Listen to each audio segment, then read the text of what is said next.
नमस्कार।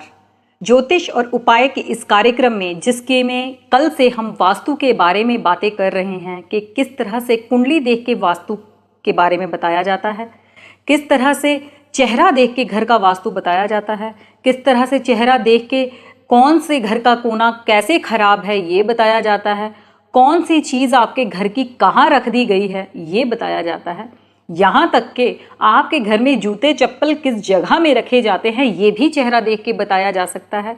और जो भी आपके शरीर में विकार हैं, बीमारियां हैं, ये आपके घर में कौन सी चीज़ खराब है, कौन सा कोना खराब हो गया है, पंच तत्वों में कौन सा तत्व आपका खराब हो गया है ये बताया जा सकता है।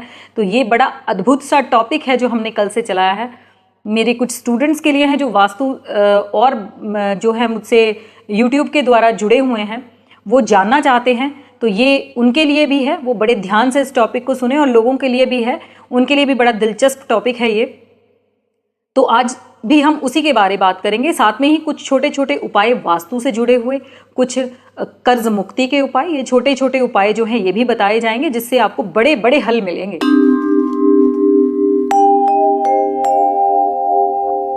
अब मेरे पास एक परेशानी और आई, मेल आई कि मेरी बेटी की शादी नहीं हो रही, डिले हो रहा है, रिश्ते आते हैं, कोई ना कोई उसमें चुगली मार जाता है कि जी ये दिक्कत है इनके घर में तो शादी ना करें, तो शादी टूट जाती है। अब बिना कुंडली देखे उसके घर के वास्तु के अनुसार उसको बताया जाए कि कहीं ना कहीं आपके घर का साउथ ईस्ट खराब है, east south east, east south east खराब है। कैसे? शादी क्या है? मंगल काम, मंगल कार्य, एक मंगल कार्य शादी जिसको हम मंगल कार्य बोलते हैं। तो मंगल किससे जुड़ा है? अग्नि से। तो अग्नि का कोना कौन सा है? अग्निकोण साउथ ईस्ट है। और शादी कैसे होती है? सोशल सर्कल में जब आपके एक दूसरे के पास बात जाए कि उसकी बेटी शादी लायक हो गई, उसका बेटा शादी लायक हो गया, ये क्या है? ये लोगों में आपका सोशल सर्कल है। तो जब सोशल सर्कल खराब होता है तो ईस्ट खराब है, ईस्ट खराब है तो सोशल सर्कल खराब है। साउथ ईस्ट मंगल कार्य नहीं होने दे रहा क्योंकि अग्नि का कोना है, अग्नि मंगल का कार्य का तत्व है। साउथ ईस्ट खराब, कटा हुआ है। यदि साउथ ईस्ट कटा हुआ या वहां पर जल तत्व हुआ, या साउथ ईस्ट में कोई ऐसी चीज रख दी गई जिसकी वजह से वो दूषित हो गया, या साउथ ईस्ट में टॉयलेट बन गया, साउथ ईस्ट में आपने बाथरूम बना दिया, टॉयलेट बना दिया, तो साउथ ईस्ट दूषित हो गया, खराब हो गया। जब वो खराब हो गया तो मंगल कार्य कैसे होंगे? अब मंगल कार्य होने में आते हैं, जैसे ही कोई रिश्ता आता है तो आपका ईस्ट भी खराब है ना। तो यदि आपका ईस्ट खराब है तो सोशल सर्कल खराब है, किसी न किसी ने चुगली मार देनी, शादी टूट जानी है। तो सोशल सर्कल खराब है, लोगों से मेल जोल खराब है, लोगों का आपके प्रति आपके प्रति उनकी भावना खराब है, क्योंकि वो ईस्ट, वो तेज, वो सूर्य, वो प्रकाश, वो आकर्षण जो आप लोगों के मन में बनाना चाहते थे वो नहीं बना, ईस्ट खराब है। तो ईस्ट साउथ ईस्ट यदि खराब हो तो लड़की या लड़के की शादी में इस तरह के विघ्न लोगों द्वारा पैदा किए हुए, जिसकी वजह से उनकी शादी देरी से और देरी से ही होती जाती है, और भी देरी होती जाती है। उनके घर में मंगल कार्य कोई भी नहीं होने देती। अब कई लोगों के में ये देखा है जी, हमारे घर में किसी एक को ब्लड को रिलेटेड प्रॉब्लम है, कैंसर है, तो हम क्या कहेंगे? नॉर्थ ईस्ट, आप अपना नॉर्थ ईस्ट देखिए, ईस्ट मंगल ग्रह, मंगल ग्रह आपका ब्लड दूषित हुआ तो कैंसर हुआ। तो कहीं ना कहीं नॉर्थ ईस्ट में टॉयलेट बना होगा तो ही घर में किसी ना किसी को कैंसर जैसी बीमारियां होती हैं। बीमारियों से, दिक्कतों से, ये मेरे स्टूडेंट्स के लिए भी है एपिसोड, जो लोग मुझसे हर बार वास्तु के लिए ये इस तरह की बातें पूछते रहते हैं कि शक्ल देख के आप किस तरह से घर का वास्तु बताते हैं या कुंडली देख के किस तरह से वास्तु बताते हैं। तो ये उनके लिए भी है कि ये तरीके हैं बताने के कि क्यों उनके घर में इस तरह की दिक्कतें हैं। दिक्कत है, आपको पता लगा, किसी ने आके आपको ये बताया मेरी ये दिक्कत है, तो आप कैसे झट से पकड़ेंगे कि उसके घर का कौन सा कोना खराब है। और यदि उसको जिस दिक्कत से वो आए, जिस मुश्किल से वो आए, या जो मुसीबत लेके आपके पास आए, केवल वही कोना पकड़ना है। 16 जोन होते हैं हमारे वास्तु के, अब 16 के 16 को नहीं पकड़ना कि घर में नॉर्थ ईस्ट भी खराब होगा, आपको ये प्रॉब्लम है तो आपका घर का साउथ वेस्ट भी ठीक करिए, आप उसको अपना अग्निकोण भी ठीक करिए, वायु कोण भी ठीक करें, नेत्रीय कोण भी ठीक करें। नहीं, केवल जिस मुश्किल से आए हैं वही कोना हमें पकड़ना है, उसी कोने को ठीक करना है, तो अपने आप वो मुश्किल का हल निकल आएगा। 16 के 16 जोन को यदि छेड़ने लगे तो सब और बिगड़ जाएगा। तो धीरे धीरे करके सबसे पहले जिस जगह पे कैंसर है उसे काट के निकालें, इलाज हम बाद में करेंगे। पहले तो काट के निकालना हल है, इंसान को बचाना जरूरी है। उसके बाद हम देखेंगे कि हाँ अब इसके घर का साउथ वेस्ट भी ठीक करने वाला है, नॉर्थ ईस्ट भी ठीक करने वाला है, नेत्रीय कोण भी ठीक करने, ये सारी चीजें हम बाद में देखेंगे। पहले जिस मुश्किल से वो आया है उसे हम ठीक करें। डराने का काम नहीं है हमारा कि आप यदि ऐसा करोगे तुम्हारे घर में ये इस कोने में पड़ा है, तुम्हारा ऐसा हो जाएगा, तुम्हारा ये कॉर्नर ऐसा है, इसका ऐसा हो जाएगा। डराने का काम हमारा नहीं है, हम हीलर हैं। हम मदद भाव से काम करेंगे तो अंतर्मन से उपाय आएंगे जो लगेंगे। तो ये मेरे स्टूडेंट्स के लिए भी मैं कह रही हूं कि डराने का काम हमारा नहीं है, वो मीडिया का काम है, वो उसे करने दीजिए। हमारा काम है हील करना। हमारा काम है, कोई आपके पास मुश्किल में आया है, वो तो पहले ही डरा हुआ है, उसे और क्या डराना।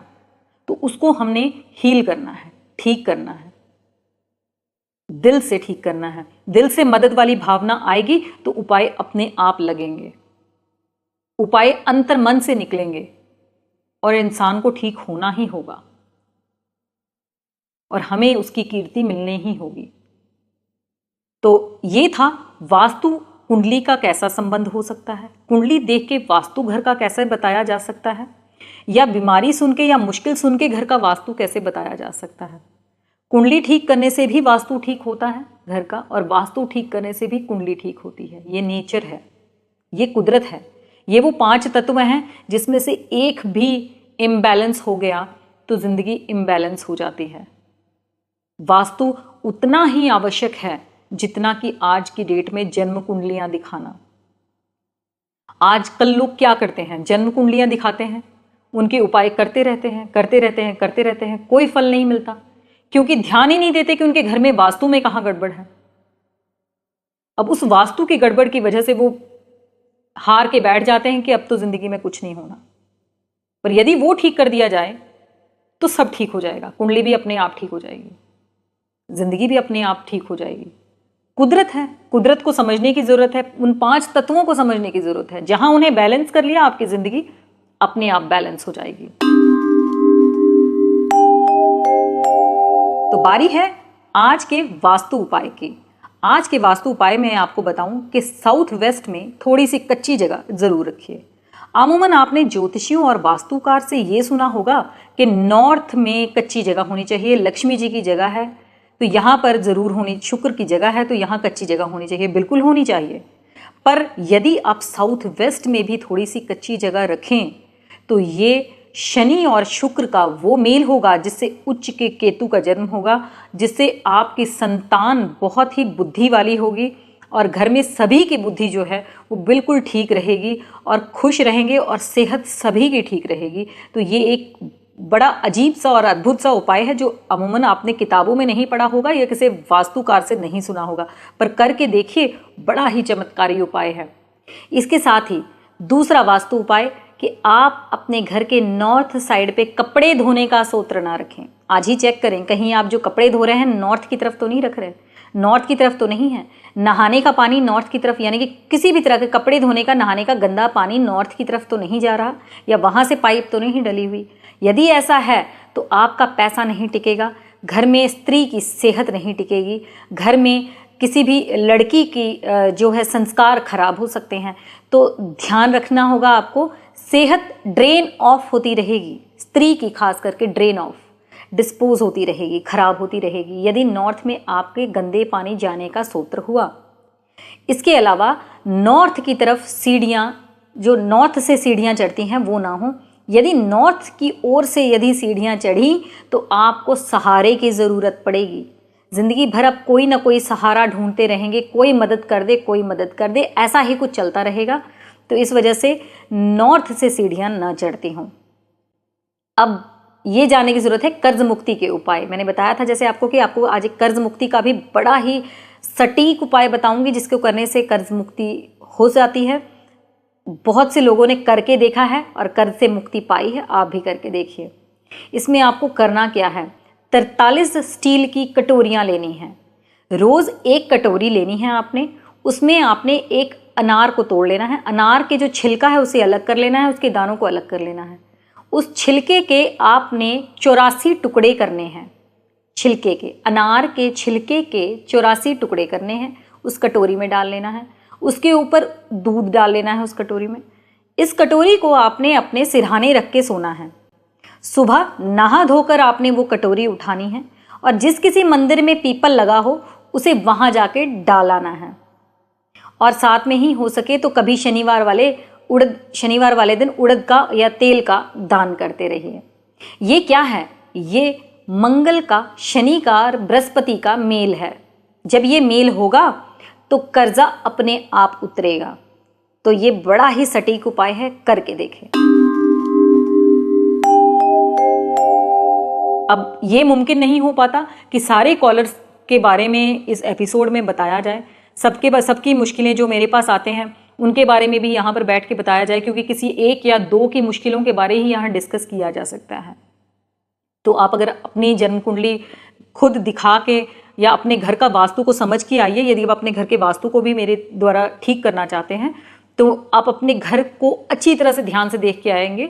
हम सामने बैठ के आपके पेपर और चार्ट पेपर के ऊपर में आपके घर का एक एक कोना बनाएंगे, जिसको आप समझेंगे कि कहाँ कोना खराब है, आपसे क्या गलती हुई है, कौन से कॉर्नर में कौन सी चीज़ आपको नहीं रखनी चाहिए थी, कौन से तत्व आपने खराब कर दिए हैं, इस वजह से आपको ये मुश्किल है, इसे ठीक करिए, ये मुश्किल अपने आप हल हो जाएगी।